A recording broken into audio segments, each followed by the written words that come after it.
All right, so we are Cool. live on the Great. YouTube. Oh, perfect. Good. I just sent a message out telling everybody that we're live as well. So, good. All right. Oh yeah, let me pop into the YouTube as well, just so that I can look at the comments as they're coming through. So, Brendan, Daniel how are you doing? Brubaker. I'm Merry good. I'm Merry good. Christmas. Merry Christmas to you as The well, merriest of and to Christmases. Daniel Brubaker, our first entrant into the chat. Yeah, Yeah, it's good to see you. We haven't talked in a while because I know. family obligations during the holidays, and I'm in the middle of my move to Toronto, which Yep. takes up a lot of my brain space. Sometimes you wonder, would I be better at my life if I didn't think Hmm. so much about FPL, or would I be a better FPL manager if I just had nothing going on in my life? Oh, I'm you'd be a not sure better what the FP. balance is. No, you'd be a better FPL manager if you had nothing going on in your life. 100%. I know this because when Quinn was a baby and not sleeping at all, I was going on some legendary FPL runs because I was just home all the time, and I had nothing to do. Like you can't leave the house with a kid, a baby. Yeah. That's prime. Like just look at your phone for 4 or 5 hours at a time. Just like dig into. I feel like I was looking at heat maps a lot more when Quinn was a baby and I was home a lot. I need Yeah. to. I need to. I Yeah. actually. I think heat maps are a great tool, and I need to. I actually like using them more. They just tell you a lot, right? Like it's sort of.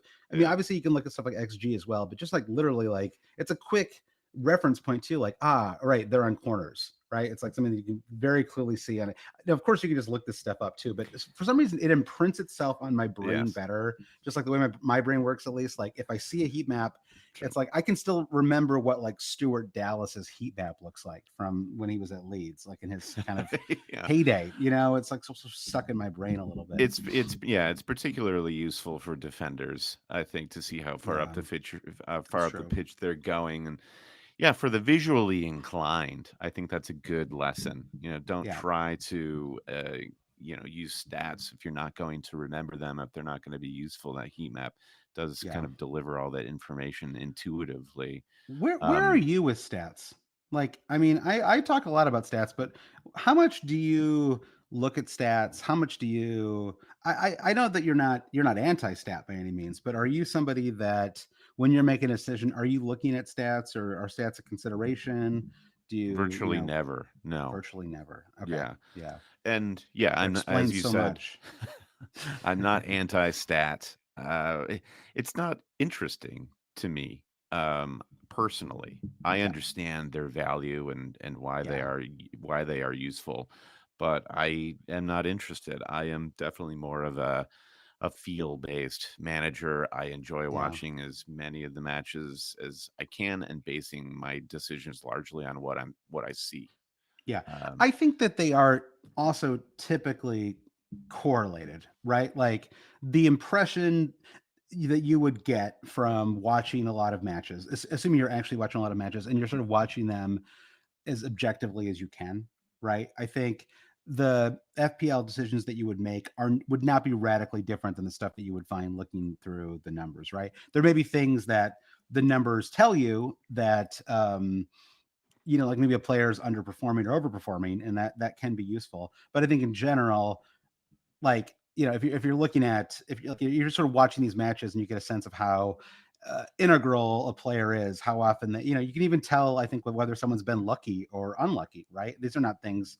It doesn't take XG to understand that Darwin takes a zillion shots. Right? yeah. Like players who take a lot of shots are great FPL assets in general, right? He is sort of an exception because he can't, hit the broadside of a barn. Granted, he's on 3 bonus this last week. He did it. He did more than Salah did.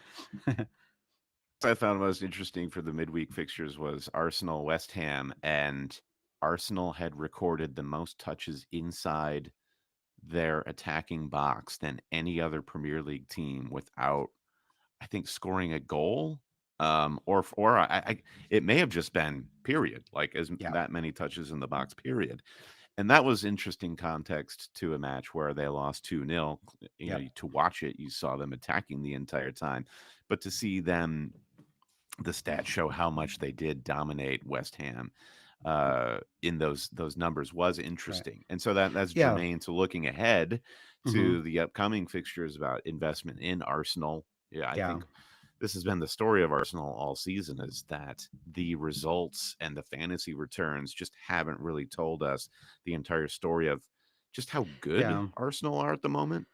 Yeah. Although again, thing about the stats in that match yesterday is they would make it look like Arsenal were on the ball a lot, right? Because the way that match played out, it's you had the kind of they're both. I mean, I guess the one was a corner kick, so it's not necessarily like a counter-attacking goal, but the first goal definitely was right. And then from there, of course, Arsenal are going to have the lion's share of the possession because that was sort of the West Ham plan, was just to soak up. So it's like even that can be a little deceptive, right? Like of course, it's going to look like they're dominant in a match where they have the ball a ton and they're taking a bunch of shots, but with West Ham able to actually stay well organized, it didn't really matter, right? It didn't.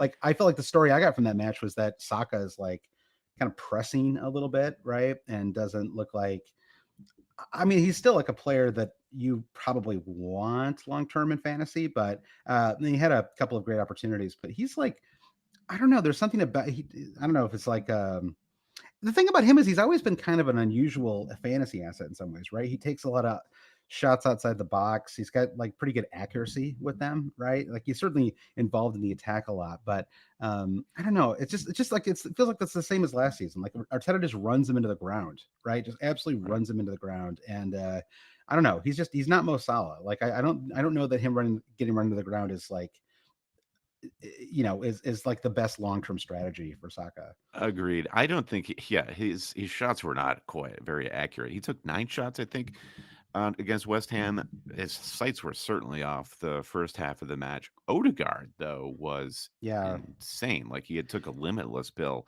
before that match. Yeah, I know. I brought him in. I mean, I guess we can talk about our team. Well, actually, I want to just quickly put a quick button on the data thing because Dave in the chat noted, and I have started to use this myself, that on FanDuel, so like on these mobile sports betting apps, they now have maybe they've always had them, but they have these odds to score or assist in a match, and even if you're not statistically inclined, a quick way to sort of break through all of the noise is just to look at that data, right? Because they're using models, right? Like they're looking at data, they're looking at stats.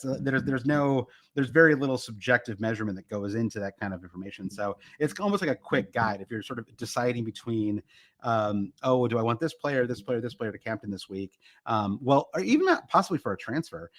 It's like, well, who has the strongest to score or assist odds, right? Because that should give you a pretty good sense of what their kind of upside is for a match, or even I honestly what their floor is, maybe a little bit as well, right? So, Yeah. yeah, so something to think about. Yeah, I'm into that. Speaking of housekeeping, it's been a while since we've done the Super League. I think we got a lot of Patreon supporters on the YouTube live right now, but let's go big and broad. All are Okay, welcome, Josh. You want to read off the top 10 of the Super League presently after game week 19? yeah. Let me. Let's see. This is where us getting better at our YouTubes is gonna be a thing because I want to see if I can share. I want to share my screen here. Okay. Oh, yeah. Go down to the bottom and hit Yep. share, and you should get all your tabs are going Yep. to pop I up think there. it's popping up here. All right, so here we go. Let me. Here is the top 10. And you know what, Brendan? I'm feeling festive here, and we don't share this screen very often. So I'm going to read off the top 15 in the Wow, you were IWSGD Super accusing League. me a couple of weeks ago of being the generous one, but here you are Yeah. now. Also, this is the Patreon league, not the. Although that was kind of funny a couple weeks ago on a Patreon pop, and I read off the top 10 of the I was treating Super League, and I was like, man, I don't know anybody in the top 10. Like, how many new patrons did we get? But of course, it was the Super League that I was reading off. All right, so in 15th is Lachlan Hyatt. In 14th is Dan Nascimento. In 13th, Chris Tangay. 12th, Mikey Yuang. In 11th is Ronald Gnarly. In 10th is Brandon Purdue. In 9th is Jimmy Jarosevich. In 8th is Natalie Lervag. Natalie Lervag. That name doesn't ring a bell to me, Brandon. Maybe a newer patron. Yeah. Welcome. Or maybe an older patron, and we're just forgetting. So in Could have 7th just is legally changed their name. That could be Mike DePietro, who's just legally changed his name over the holidays. In sixth or seventh is Jack Scullion. In tied for fifth is Sean Murphy and Gavin O'Donnell. In fourth is John F3 Snooky Reynolds. In third is Julian Douglas, or possibly Julian Douglas. Brendan, do we think there's any chance it's Julian Douglas? I have to think. I don't know if but Douglas is Portuguese or Spanish. That we need to get into I think before it's we can solve that riddle. probably Julian Douglas is what I'm assuming. So Julian Good. Douglas is in third. Second is Zach Marcus, and in third is Laz Horner. Good name, Laz Horner. Just one point above. And let's see, Laz Horner is 962 in the world. Wow. Made one transfer this week, so top 1K. And Brendan, I noticed you and I are not in this top 15, and that reminds me to talk about you What and a I segue this is. having. I mean, I had my game week 18 was one of the most miserable game weeks I have ever had, and we try to keep it positive here in the pod, Brandon. This is sort of something that we have honestly been sort of extra focused on this season. But that was a real toughie. This one for me. I think I'm still shaking it off, honestly. Talk me through the lowest moment. What was the lowest moment for Oh, you there? I mean, I think taking the hit to bring in Areola, and then because Areola was like not even necessarily going to start, and I didn't have a second keeper, and it was like, well, I might as well just do this now. And take a hit to bring in Dubravka. Yeah, Dubravka. Yeah, exactly. Bring in Dubravka for Areola, and I was like, you know what? Like, it's just not working out with Areola. He can't keep a clean sheet. And then I found out actually after the deadline, somebody posted on Twitter that Areola starts, so it didn't help because it was post deadline. This was a Friday match, and so I wake up that morning to see that Areola has kept a clean sheet. So it's already it's already terrible, right? Because at that point I need something like 12 points from Dubravka to even just come out even on this transfer. Right. Of course, he concedes to Luton Town almost immediately in that match. And then Fabian Schär, who I also dropped because he was injured, goes on to play in that match. And I brought in Porro. And so that was like a -4 that cost me like something like 16 points. And then because I'd already had to take a -4, I was debating whether another player I wanted to bring in was Solanke, but I was like, I'm already on a -4 for all these problems. So let me just not bring in Solanke because I don't want to do a -8. That feels like a little too crazy. And then, Solanke gets the hat trick. And so it was like just this like moment of just not taking a transfer that would have helped, taking two transfers that cost me like 15 points, and then losing. Matty Cash loses a clean sheet in the 89th minute in the Aston Villa match. He was on 3 bonus, and then he gets a yellow card that keeps him out of the next match. So he goes from 9-1, and then I have another injury problem for game week 19. And then obviously we all lost Palmer, to another suspension. So I was in a position where I basically needed to take a -8. Not only did I have my worst game week of the season and drop 500,000 spots, but I also needed like a minimum of a -8 just to field a full 11 for the next game week. So it was like I was just feeling like so down, about everything, and it was just I was really and I didn't want to do the meltdown thing. I'm trying to be better about that. I didn't want to go on the Discord. I didn't want to go on Twitter. I didn't want to like just be so upset because I'm just like I don't want to be that person anymore that just goes and complains about my rotten luck or whatever, right? Because nobody really wants to hear it, right? And it's like someone telling a poker bad beat story. It's like nobody cares, right? Nobody cares unless it's their own story. And if you're gonna rant, I feel like I can rant in a slightly entertaining way when you and I are talking to each other, like on this podcast. But when I rant on Twitter, I just sound like a whiny jerk. And I just didn't want to be that. And so I was like, I'm just done. And so I basically just didn't post and talk, try not to think about FPL I kind of didn't have a choice, right? Because the game week 19 deadline came. And so at that point I was just feeling so down. I was like, you know what, I'm just going to blow it all out here. And so I brought in Trent. I brought in. You put your team up on the screen. Yeah. So let me share my. I'll share game week 19. I'll share my game week 19 squad here. Good call. So I think I've got to change hold on one sec here. Sorry. I'll stop my share and then let me reshare. This is seamless broadcasting. It really is seamless. And I think that's what everybody likes about it. So all All right, let's see. I got my team here. So I'm on. This is my -8 team, and I mean, to be honest, only one of the three transfers really worked out. But I'm sort of okay with that because I sort of see it as like setting myself up for the long term, right? And ultimately, I took a -4 in 18 and a -8 in 19, and I brought in 5 new players, so I just kind of like my team a lot more than I did before, right? So like sort Yeah. of long term, I'm sort of okay with it, and I got 8 from Trent, so I sort of that really helped, right? Because that was a replacement for, I guess would have been Anthony Robinson would have started for me there, right? And so that's a 7 point difference right there. So I guess if I had just made the one transfer, I would have been better off. But I was okay with the gamble, right? And so I brought in Gabriel and I brought in Odegaard as well. And I got 1 and 2 from them. But again, if you look at my squad here, it was 0 from Lascelles, 0 from 0 from Palmer, right? So I wouldn't have. In the end, I ended up with 11 points, but I only had one single point on my bench, right? So it didn't the hits didn't really hurt me, or if they did, it was they hurt me in a kind of minimal way. And then it was Huang He Chan really came through for me. The 8 from Trent was huge, honestly. Alvarez with 8, Isak with 7. Getting the late Poro and Sun returns yesterday, so I ended up with 60 points on the. If you count the -8, I'm on 52, and it just felt like a pretty strong week all in all, and I ended up making up about 350,000 spots after dropping 500k from game week to game week. So I feel like it was a moment of aggression that I feel like worked out. And not only that, but we talked sometimes about the psychological part of the game, and I just felt like I was making an assertive decision. I was like, I'm trying to change things, right? I'm not just gonna Hmm. sit around and wait for bad game weeks to happen to me again. And it Right. was sort of, and I actually, I probably would have at least strongly considered Saka over Odegaard if I could afford him. I actually didn't have quite enough money, and the real gamble here was that Haaland was going to stay injured, and that he wasn't going to be ready to play in the Sheffield United match. Which now it sounds like it's almost certainty that he will not be available to play. Right. So, and I want to talk about your team as well, but just to quickly look ahead to mine while we're here, this is what my squad looks like for game week 20, and this feels like a straight hold for me. This squad, I don't know how well you can see it on your end, Brandon, but Yeah, I can see it. basically it's Poro, Trent, Gabriel in the back, Areola over Dubravka. It's a great transfer that was, and then Huang looks like he'll be fine, so I can start him.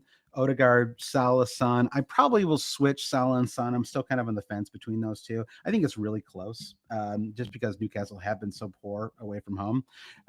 And Palmer, who is back from suspension now, and then Alvarez and Watkins up front. I mean, it feels like a pretty strong team, at least on paper for me. So, the plan here is to hold my transfer, and then if Haaland is back for game week 21, then I can move, like Salah to maybe Jared Bowen, possibly Richarlison, and then move Isak to Holland, and those would be the moves that I would look at for Yeah. game week 20. Yeah, I think you're looking in good shape. I do like the Odegaard move in particular. Trent is you shouldn't be making any transfers until like in the game won't let you make a transfer if you happen to have four of the same player. Your next transfer has to be to get that player out. They should have the Right. same rule for Trent right now. You can't make any transfers unless you get Trent into Yeah. your team, Yeah. which is part of my story looking ahead to game week 20 Yeah. Well, and my plans there. Yeah. yeah, let me stop. I'll stop my share and then you can share. But why don't you talk a little bit about 18 and 19 and how those went for you? Yeah, sure. I can tell you the story, basically looking at the rise and fall of my arrows here. So here, let me pop up my ranks. So you can see starting in game week 15, I had Yeah. four green arrows in a row. So where you had a miserable game week 18, my game week 18 was fine enough. Landed right Yeah. here evenly on 1,000 points Oh, how do for you the like season. that? Wow, 1,000. And I think I was feeling really good about this game week at the point where Sterling gets that needless assist to Nkuku at the end Hmm. of the match, Right. and then it was The Wolves a game, poor the yeah. Christmas Eve Wolves game. Yeah. So it was a very portentous moment then when Sterling gets the subsequent yellow card for diving and then would be out of my game week 19 squad. And then Yeah. I realize what I'm really staring down. Going into game week 19, I couldn't play Palmer or Sterling because they were both suspended. Kabore was injured. Pau was a doubt, didn't Hmm. play. Haaland, everybody knows what the deal is with Haaland. And I really did decide to roll the dice. Hmm. Lascelles to Botman was my one transfer. That didn't work out at all. There were two other defenders I was thinking about. Both would have worked out better. They were Doughty at Luton Town and Sensei at Bournemouth. But if you look at both of those guys, they were coming off of pretty good game weeks. And if you just look back, though, at their returns throughout the season, these guys are all making a pattern of Yeah. ones and twos, if I not mean, I mean, zeros. And exactly. I didn't want to be drawn into, oh, now I have a Bournemouth defender or a Luton defender. Why not just go for the stronger defender and Yeah. Sven Botman?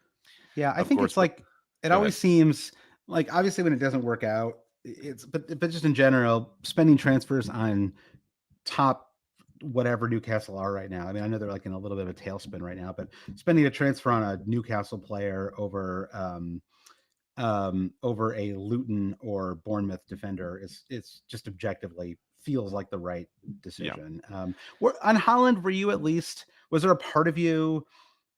I feel like you were in a tough spot because you did the Holland gamble, right? Like Yep. that he was going to be back and healthy, and I feel like that was really the biggest problem, right? Because it's hard to drop him given that you still don't quite know if you're going to be able to um, have him for game week 20, right? Like you don't want to necessarily spend two transfers on him. No. And then Palmer and Sterling were tricky too, right? Because they play Luton in 20, right? And so you didn't necessarily want to waste transfers on those guys Yeah. either, right? Because you have to Yeah. bring them back in. Yeah, the -4, or in your case, the -8 was certainly on for me with the suspensions and the injuries. But I agree, all of these players, I just didn't want, even down to Pau Torres. He was on the bench at least the previous match, or I think in game week 19. And he's just, I think, a good value pick for a strong Aston Villa side. I Yep. didn't want to drop him. And then I was in a situation where I have to play Caldwell. I can't drop playing guys that I have, and then Palmer and Sterling for the reasons that you said. Kabore is leaving for AFCON as well. He probably would have been the -4 that I took. I have a co-conspirator who will remain nameless, who gave me intel that somebody in Erling Haaland's orbit took a -4 to get him in place of Julian Oh my Alvarez god, ahead these of game week co-conspirators 19. are hurting you. This is like the person who talked you into Martinelli a few weeks ago. Yeah, yeah. Well, Yeah. that's slightly different. I'd suggest in this case, but I Holland, you're right, is the Was there biggest someone in the problem here. Discord? It doesn't matter where they are. You don't need to know. But yeah, but Holland Holland will be a continuing problem because now I have no Man City coverage for Sheffield United, and Right. if you look at my squad ahead to just lastly on game week 19 areas. Um, but I think it could have been a lot worse if Thomas Suchek Hmm. didn't come in. I did only fall 250,000 spots. It could have I'm been still worse. Yeah. holding a strong 500,000 gain since or almost like 800,000 gains since I started the Green Arrow run. Yeah. It is the top 100K goal at the end of the season is starting to become less and less Let's not likely talk as we about go. that yet. Let's. I'm feeling a little Yeah, worried about that. Honestly, let's just get in the top million. That is yeah, really like yeah. let's get in the That's top dream.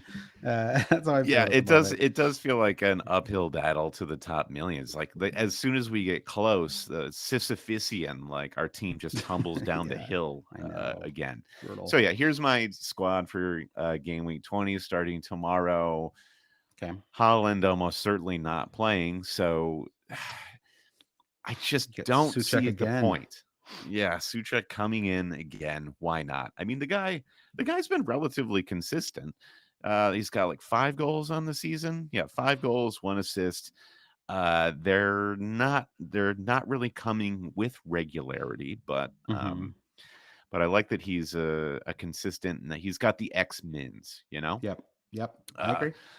I see nobody that I want to get rid of. I'm really losing my patience with Levi Colwill as I'm just kind of like waiting for him to not start, which Yep. seems like an inevitability there. So he will be first to go. What I want to do ideally is hold my transfer this week and then take a -4 with 3 transfers for Yep. game week 21, getting rid of both Salah and Son and Colwell, and I would bring in Trent, Saka, and Bowen. I think was how I would play that.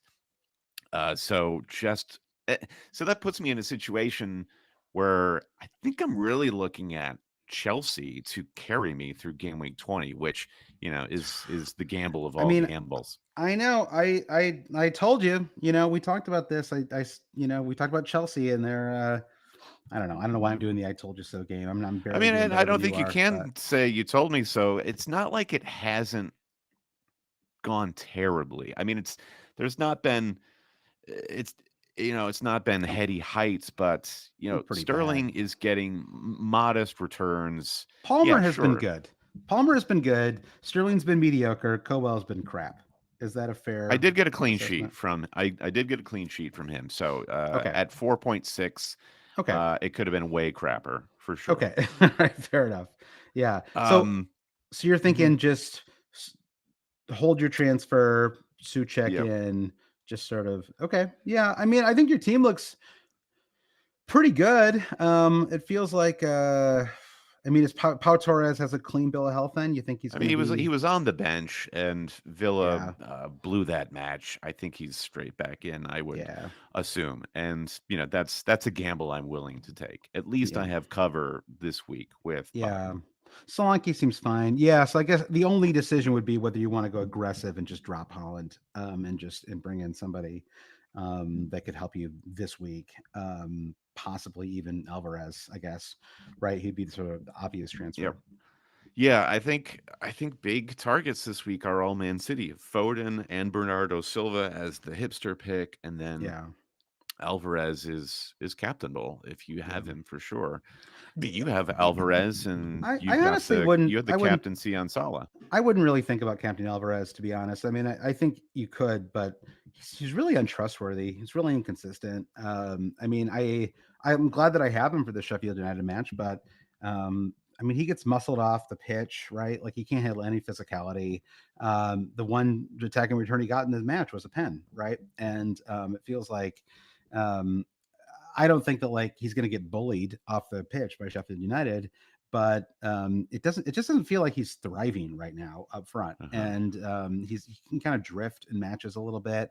It's almost like it's a weird thing because he's like a forward, but I almost feel like I have a better chance of getting a return from him like a set piece. Right, like a free kick or something like that, or a corner kick, than I do from him actually in the box doing something. And so I just really don't know his floor to me is like 1 or 2 points. Like it's he does not have a very high floor, I feel like. Whereas Salah at home to a really Newcastle, or Son at home to an okayish Bournemouth defense. Like those both seem like much higher floor fixtures, and I think the ceiling is probably equally high. I mean, I don't see Alvarez as a very high ceiling player. I mean, again, I hope I'm wrong. Like I'm not trying to like reverse jinx him here, but I Yeah. just like does Alvarez feel like the kind of player who's going to get a hat trick to you? Like he doesn't to me. Like that is not the style of play. I mean, Sheffield are so bad that maybe that happens, but like it just doesn't feel like, oh yeah, Alvarez is gonna destroy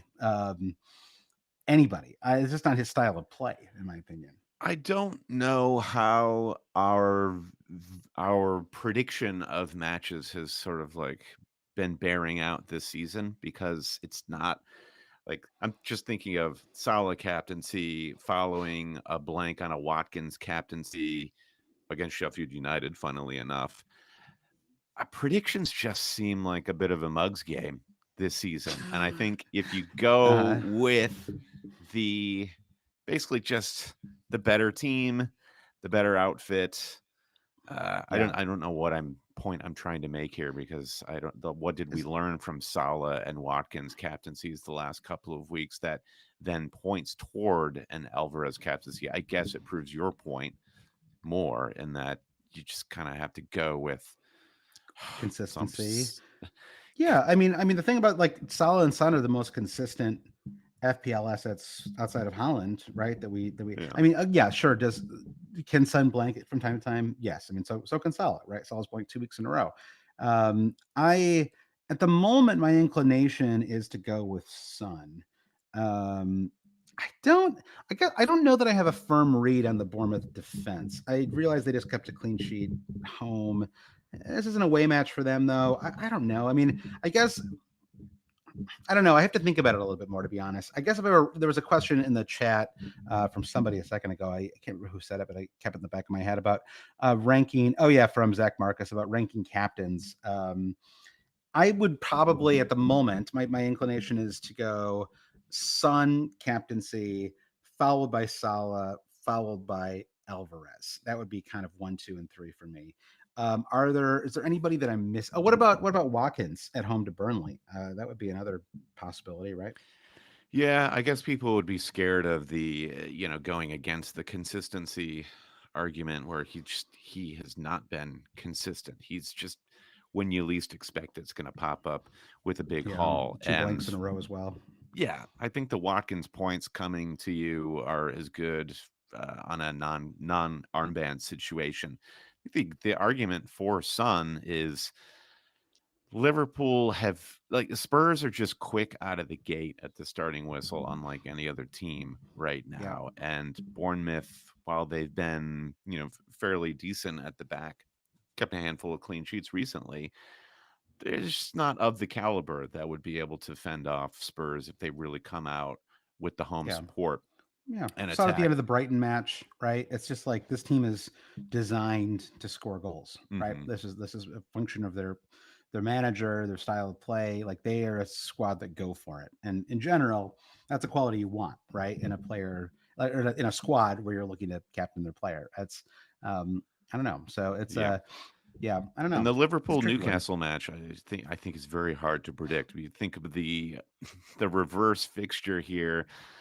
Newcastle looked like they were going to run away with it. Anthony Gordon Right. scores that goal, and then there could have been a red card against Trent, and then Darwin ends up. He scored a brace in that match, I think, and Liverpool wins. I think Yeah. they're, if Newcastle shows up the way they haven't recently, it will be a tighter affair, and it's really difficult to predict what Salah could do there. So as far as alternate options, I do like non-Alvarez Man City picks. I think Foden and Bernardo Silva have really taken on the task of creating the attacks in the absence of all of these other attacking players. So Yeah. um, I like them as avant-garde picks more than Ollie Watkins, to be honest. Yeah, I think this is a good week to be a little bit different with your like. I think that is there a truly avant-garde pick this week? Is it Cole Palmer in the Chelsea match? We've Is we've got it a shout from Kimmy in the chat for Trent as captain. I yeah? I mean, think he has been the most consistent FPL asset that's for the true. last month. I feel like every year, like especially in the second half of the season, there's always some manager. I feel like there is someone in the Discord who does this, but I feel like I've seen this on Twitter as well. There's always some manager who just starts captaining Trent every week, and it kind of works out well, right? Because it's a little bit like a super um, souped up version of Poro, right? Where it's sort of like even if they concede, there's still a good chance you're going to get something on Yeah. Trent, right? It's like there's sort of you're just there's two very clear routes to points with him, right? And occasionally the stars will align and you'll get both, right? You'll get the clean sheet and you'll get the attack in return. I mean, the fact that I got 3 bonus from him in the game week 19 match, in a match where he had a yellow card late in that match, right? And he still finished on 3 bonus points, is a sign of just how involved he is in the play right now. That was also one of those Yeah, matches where you're just like, wow, he is the best player on the pitch. And I know. how far he's come. season where he looked I hope it quite lasts. clueless. I know it's like it's so weird with him, right? Because he has these stretches where he feels like he's honestly like a albatross on that team. You know what I mean? Like, and then and there's other times where it's like, where would they be without him? And it's just he's an interesting player in that regard. All right, well, why don't we? Okay, so let's see. We talked about our squads. We read up the always cheating Super League. I think it's time to take some questions here. Okay, so I'm going to pull up our Discord here. I know there's some questions in the chat as well, but I want to look at these Discord questions as well. So let's see here. Okay, captaincy talked about that already.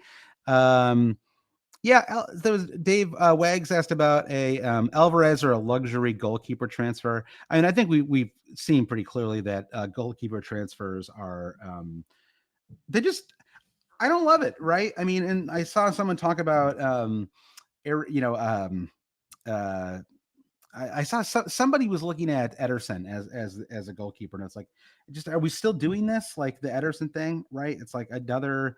I mean, it's like they're not that team looks so shaky at the back right now. It's like I don't know if it's a function of them not really rolling up front or something like that, but it just feels like they absolutely fall apart right when another team puts another like a little bit of pressure on them at the back line, and it's sort of I wouldn't be looking at Man City defenders at the moment, to be honest. I mean, sure, like probably in game week 20 they keep a clean sheet, home to Sheffield United, right? But beyond that, I just don't really have a lot of faith in them, and I think if I were in your spot, Brandon, I would genuinely really consider Alvarez. I mean, even with my concerns about his ceiling, I don't know, just the idea of and we could see more rotation as well in other spots, right? And so I don't know, it just feels like that would be a slightly more aggressive move that I feel like might be worth it, especially because we don't even know if Holland's gonna be back for 21.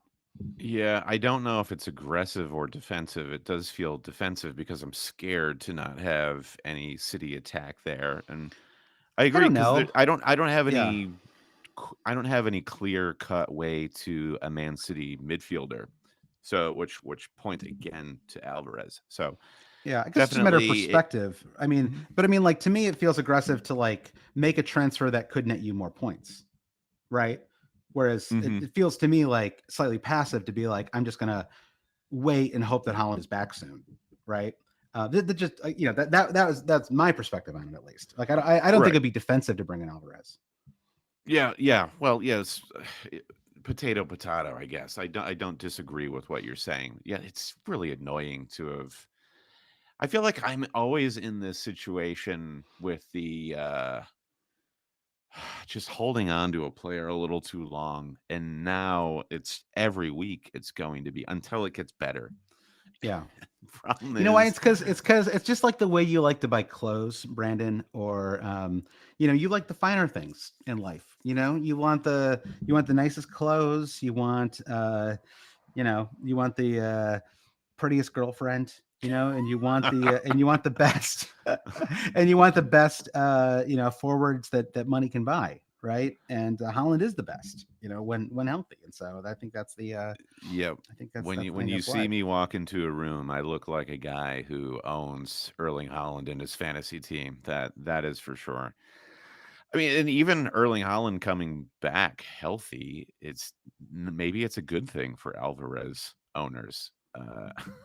Because maybe that'll free him up a little bit more. I don't know. I don't know either. So, yeah, lots of captaincy options. Arsenal away at the Craven Cottage.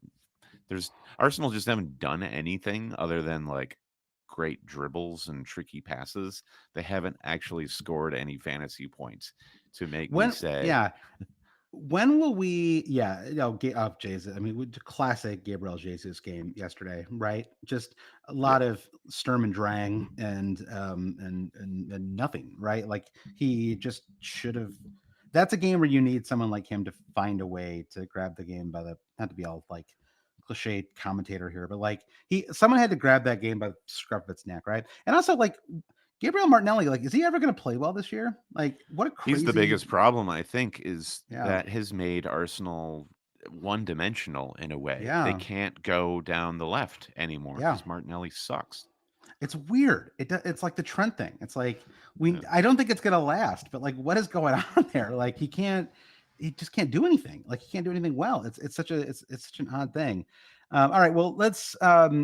GP asked a question about how much do you weigh the value you've built in players like Salah or Son when choosing to hold or sell for their upcoming FPL hiatus. Uh, to me personally, they're just gone for too long, right? 3, possibly 4 game weeks. You just can't hold players for that long when they take up that much of your squad, right? I mean, and it's just it's I mean, it's honestly what we're seeing right now with Haaland, right? It's like you Yes, it's just the same thing. yeah, you just end up having to field bench players for too long, and bench players don't typically get returns. Like, I mean, honestly, it was worked out remarkably well. You got the Suchek thing kind of saved your game week in a way, right? Like, so Hmm. sometimes it does, but you just can't bank on that with any consistency, right? Because that's why they're cheap, right? It's because they're inconsistent. Like Yeah, they'll there's a take way to five think million about bucks. it. It's just like, well, I've got 10 other players who can carry me in a particular game week, and often it's not going to come down to one player. Your best game weeks are be like, I got Right. meaningful Yeah, returns from 5 or 6 guys. totally. However, the seasons are really made on the backs of Salah's, Trent's, Holland's, Yeah. Sons, those who are really singular players. And Yeah. without them, you really have to just use that as an opportunity to turn up your odds of Yeah. getting the other marginal returns that make those successful game weeks. So replacing Salah, Son, potentially Holland for me with somebody who does have the probability of getting you 6 points game week to game week is Yep. always the better way to go. I think so, and I think there's two things to um to sort of pat on to that. One is that it's like the stacking problem. Like you can go 1 week without a Holland or whatever, but it's the 1, 2, 3, 4 weeks, right? It's like that's when it really starts to hurt you. Is like Hmm. that when you stack them all together. And I think the second thing is it just to sort of pat on to what you said. I mean, this is one of the reasons why I wish I had been more aggressive with hits even a few weeks before, right? Because the Trent, bringing in Trent with the Holland money, right, is a perfect example of what you're talking about, right? Which is like I wouldn't have been able to afford Trent if I hadn't moved on Holland early, and so that's where the problem with holding on to Salah and Son for all of these weeks is you're just not going to get in really valuable players, right? Who can get you who have high ceilings, right? I mean, Yeah. that's really what it's all about. Is like you need high ceiling players in order to make up ground, right? You just need players who can get you 10, 15 or more points. And like obviously those aren't like likely things that can happen, but you have to at least kind of be open to the possibility of that happening, right? Like it's sort of like there's a version of yesterday's match where Odegaard just goes off, right? Like you were Yeah. saying, he was like all over the pitch, right? So that shot that Areola saved late, a couple other chances for players he set up, and suddenly that -4, I get a 14 or 16 point, whatever it is, right? Some big return from Odegaard, and that completely changes um, how my season looks right now. And so I think you've got to be sort of aggressive about taking advantage of these 3 or 4 week windows when these players are gone. All right. Next question. Okay. Yeah, I think we got all the meat off the bone of that one though, didn't we? I like that. You and I haven't Substantive. talked in a while, and so I feel like we're getting it out of our systems here. Jonathan asks, "Why do I have to wild card this week? My head hurts." I feel bad for the wild carders. The game week 20 This is wild the card worst is moment to wild chaotic. card because Yeah, of the Asian and AFCON cups. You're and the gonna Holland question. Yeah. There's 1 week where you're basically just hanging out there. Either Yep, you're going to have to build in transfers to get yep, Son and Salah out yep. and get Holland in, or you're going to have to go 1 week where you're just totally exposed. There's no real way out of it. So I don't know. I feel like I would. I mean, yeah, I would have Trent. I would have Alvarez. Would you even leave if I was wildcarding in game week 20? I'm not even sure if I leave money for Holland. I would you have okay, here's a question for you. If you were wildcarding in 20, would you have Son and Salah? No, I would have Son, perhaps. I would Yeah, definitely not have Salah. Just kind of going back to what I was saying about that Liverpool Newcastle match, and yeah. that's the hardest one to anticipate what's going to happen and to sort of rely upon Salah. So, Yeah. but captainable as discussed. Yeah. I think So I'm with you there. I think I'd have Son as well. And you might be able to get away with Richarlison. I don't know. It just kind of depends on who you're playing the captain this week, right? I think that's if you really feel like Son is the best captain pick, then I'd probably just go with him straight up. I would have there's Jared and if Bowen, you by the way, on a wild card for sure. yes, agreed with that. I'm looking to get Bowen in 2 weeks' time. I think if you get Salah on the wild card, do you even need to sell him? Now, okay, given everything that we just said like a few minutes Yeah, ago, yeah, if you're on wild card, you can potentially structure a team around keeping one of these premium players on the bench for a handful of game weeks. yeah. It's not optimal, but if you're in a situation where you've just got a lot of value banked in Sun that you don't want to get rid of, um, I wonder I if don't. that's a strategy. I don't. I wouldn't do it myself. Just because it just doesn't feel aggressive enough, right? To have 3 weeks in a row. I don't know. Maybe there's, like you said, maybe there's a version of it that where it makes sense, but just in general, having a 10 million non-playing player third bench for 3 weeks just feels like a waste of money, right? And So then it's Sun on the wild card who becomes Jared Bowen in game week 21. yeah, maybe you leave some money, like some extra money, that makes it a little easier to make these moves. I Yeah. also I'm a little worried about these players coming back from AFCON and the Asian Cup and how whether there's like a little bit of a dip because I know we've talked about this in the pod before, but I felt like when Sun came back from making the finals of AFCON a couple of years ago, he was kind of fried after that, right? Like the Hmm. second half of the season, he was like you didn't even really want to own him in fantasy. It was like a weird. He was just kind of done for the rest of the year, and it's honestly terrible for Liverpool because they have a great chance for a title here, and I don't know, if this is going to kill it for them, but having Jota back is helpful. Honestly, I feel like has anybody talked about? I guess you just don't know if he's going to start it off, but Jota as a kind of short term pick on a wild card is sort of interesting. Again, 20 doesn't again, it's the problem with the wild card 20, right? Because Haaland's or Salah's still going to be there. But how do things change when he's gone? Is it Gakpo on the right wing, Darwin up front? I don't know. Maybe it depends on how they make that all It's work. Harvey But Elliott yeah, time, Josh. maybe so. Maybe so. Yeah, he got a little unlucky, I thought, with that disallowed goal. I don't, was Salah really that involved? I guess technically he was, but it felt a little unfair. Like there was no way that was the keeper was stopping that one. Yeah. Okay. Let's do a couple more questions here, Brandon, because we're coming up in an hour here. But yeah, Stephen Curtis had thoughts on holding Son and Salah. You and I are both kind of not in favor of that. Yeah. Favorite or least favorite Christmas gifts this year from BV? Did you have a favorite Christmas gift? Your mom and dad, I know, usually go all out for you with Christmas. You're their special little boy. You get a lot of I good stuff. I got a new computer monitor, so I need a new home office setup because I'm going full remote with my work. So Oh, I've never had a computer monitor at work. I've always just worked off of a laptop screen. So this is big news for Brandon. okay. All right. Well, there you go. See, that's a wonderful gift. Big, Yeah, I thought so. expensive. Yeah. Um, what's my least favorite gift? Let's not even, it's fine. I got somebody gave me some Trader Joe's chili and garlic cashews, and I just ate a couple of them, and they're too spicy. That sounds disgusting, honestly. I'll say that my favorite gift is actually behind me here. I've got to figure out where to place it. This room has been my sister was staying with me, and so she had been up in this room. But if you can see behind me here, I have this. My wife got me a soccer like a I've been picking up all these scarves from our UK trips, and I have 10 scarves on that wall there because I have another one that our ill-fated season as NYCFC ticket holders that's near the bottom. A match at Stade de France that I went to with my wife a few years ago.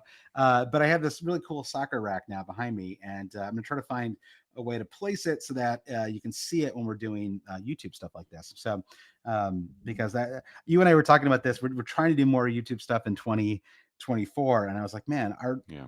nothing in our backgrounds makes it look like you and I have ever watched a sport in our lives. It's like, and so we need to figure out how to change that moving forward. So we're gonna work on that a little bit. So I'll say that was my favorite. All right, let's get back to a couple FPL questions here that'll wrap things up. Um, yeah, it's actually interesting. A lot of questions about. There was a question about rolling a transfer to have two for 21. Um, I don't know. That's from TDF 49. To me, it's just about whether you can look at your squad in that game week, and if it feels like you have a problem, you should be solving that problem. And the idea that like you can kind of get away with it to have a great transfer a week later or 2 weeks later. I just don't. I'm just not a fan of that because the points count just as much this week as next week, right? And if there's an opportunity to get points right off the bat, I'm sort of in favor of it. And I also think a lot of people are going to be making two or more transfers next week anyway. So I suppose there's a tiny edge and maybe not in a 4 point difference over them next week or whatever. But um, I don't love it. Unless you just feel great about your team. I think solve your weakest link just like always, and not and let's deal with AFCON in 21 when that rolls around. Yeah, it's time to get comfortable taking transfer hits, I think. I've been trying Yeah. to avoid it the last couple of weeks, but I'm planning on doing it Yep. definitely starting next week. Yep. And I suspect when Salah and Son are back, we'll have like a grace period, as you mentioned earlier. See how fatigued mentally or physically they might be when they get Yep. back into their club starting 11. And Yep. if they both look great, then I am very much open to taking multiple hits just to get them back in and reform my team What about a around hit these this premium week? players. What about a hit this week? Haaland, Alvarez, and then use that money to get Trenton. Would that be something you would consider? No, no, I don't think so because that for me would. I think my defense is not a problem this week. Hmm. Holland is really, as I see it, my only real problem at the moment. Yeah, yeah, Levi Caldwell, as I mentioned, maybe he doesn't start. Maybe he's better off being Trent. But I again go back to this particular fixture, the Newcastle fixture. I just doesn't feel like a -4 for a defender situation for me. Trent is special. He is scoring many points. Um, but I'd be far more willing to take a hit for him in 21. Okay. I think that is all of the questions. I was looking through the Discord. I was looking through the chat here as well. I'm probably missing something here, um, but I think that covers us. So we talked about captains. We talked about so your plan right now. Both of us, it looks like, are going to hold our transfers. Right. That's our plan for game week 20. Yeah, no, I may drop Holland. I have to go back and talk with my special source who will remain nameless. And What is this? We do a podcast together. I don't know about this secrets. Although honestly, it sounds like this source is full of garbage. So maybe I don't want this source anyway.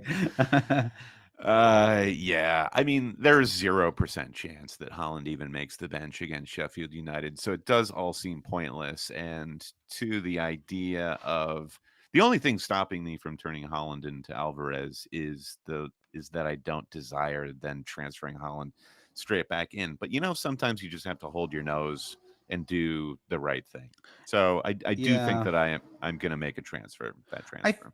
I think there's, and I guess I think the reason that it would be okay to do that would be because uh, there's at least a 25, if not higher percent chance that Holland isn't ready to start 21 either, right? And so if that's the case, then you're really fine, right? Then it's just like even like less of an issue. You don't have to, go ahead and take a hit to immediately bring him right back in, right? You could just go another week without him, Sure. and Yeah. then I you feel mean, even what's better about it. the real logic behind I've waited this long, what's one more week? What's the real logic there? Does that even make any sense? I'm not sure that it makes sense in a just a free transfer sort of way. But I Yeah, don't think we're there at the moment. he's just not even training with the team, right? And so it's like, I don't know. I mean, granted, we have this kind of delayed. Let me pull up. Maybe just as a. I mean, it's an important thing for us to spend a little time on, right? Because it is a really Well, important question. Right. here's the supposition on Holland. If some people sort of in the know took a hit Hmm. to bring Salah in for game week 19, Right. and he didn't even make the bench. What that suggests is he probably had a setback Are they in good at with his injury. FPL? Like, I mean, a lot of people don't know what they're doing, when it comes to FPL. So I think Listen, it's an important question. there's a suggestion that maybe he's had a setback with this injury, which then Yeah. throws the timetable of returning into even further sort of Yeah. unknowability. So I'm sort of like moving toward this idea of you just Yeah. no one's gonna know Well, what we know, with yeah, exactly. on a Well, timetable that's useful for any fantasy manager. right. There's almost like a what's that like Occam's razor or whatever, where it's like what we know is that he Uh, won't play. He won't play this weekend, and they play the worst team in the Premier League, right. and Alvarez will start up front, and you can get him on a free transfer, right? And Yeah. when you sort of look at it through that lens, it seems like it's almost easier to be like, yeah, just do it, and then you can deal with possibly bringing him back in later. I mean, Yeah. granted, this will all be. I'm going to feel bad about this when Suchek gets a double hat trick on. But you're going to be at work anyway. That game's on a January 3rd, or are you? Yeah, because I guess are you working remotely next week? You're not still off, are you? You'll be back on the Yeah, second or the I've third. got a Yeah. job. I've got to work. Yeah, yeah, me too. I got a job. I'm definitely gonna be busy those first few days after the holidays. I don't know why there's a game on Saturday, or I mean a game on Tuesday at. Well, I know it's 8 p.m. UK time, but it's darn it, it's 3 p.m. on Tuesday for us, Brendan. Well, I'll have been out of the office for like 12 days, so carving out time to watch West Ham Brighton is not something I'm gonna be able to do. So you wouldn't be able to enjoy those two checkpoints if they hit you. So you know, No let's Lewis end on that Dunk note. in the Brighton defense is gonna no tall people left to play in the center of the Brighton defense. Yeah, I know. But That's Suchek, he scores all of his goals with his feet these days, which is peculiar. That's true. I I want to talk, and thank you, Kimmy, for the Happy New Year. Happy New Year to you as well. I want to talk more about goalkeepers soon. It's not something we talk about very often, but somebody was talking about basically the question of like why doesn't goalkeeper rotation actually work? And somebody was saying that they feel like the thing about the really cheap goalkeepers is the real time, like the real gold with cheap goalkeepers is actually in the tough away matches where every now and then you fluke your way into a 10 pointer. And that is when they kind of, the possibility for a great return is there. And that has me thinking like, do I need to like force my hand and like only have one playing goalkeeper? Like I have to like find a way to Remove like the make temptation. sure, yeah, remove the temptation. Like get somebody like my second goalkeeper should be somebody who's like transferred to a South African club or something Yeah, like that, just to force myself to play one keeper all the time because it really does feel like the rotation is not working. Johannesburg FC. Yeah, They're in need exactly. of a goalkeeper right now, Josh. Yeah. Yeah. Well, TBD. But let's end on this note. Thanks everyone for chiming in. I don't know why we had so many more streamers for this Patreon one than we did for the end of I guess the one during the holidays was during like holiday party season or something. But we're gonna be doing more of these. Hope it was fun and a little bit different than the typical Patreon pod. So Dubravka or Turner. I guess I would go with actually forgot who does Forrest play this week. How about that? How about if I answer that question before I answer the Yeah, other one? answer your They question host they with the host Man question. United. Oh, I think you got to go with Turner. Despite I have no faith that thrilling comeback is means anything, to be totally honest. Especially away from Yeah, home. terrible at shooting these days, Manchester United. So you'd hope that Turner, even if he loses the clean sheet, gets a couple of easy saves and ends up on a 3 pointer. Yeah. All right. Talk to you soon, Brandon, and see everybody later. Happy Bye. New Year.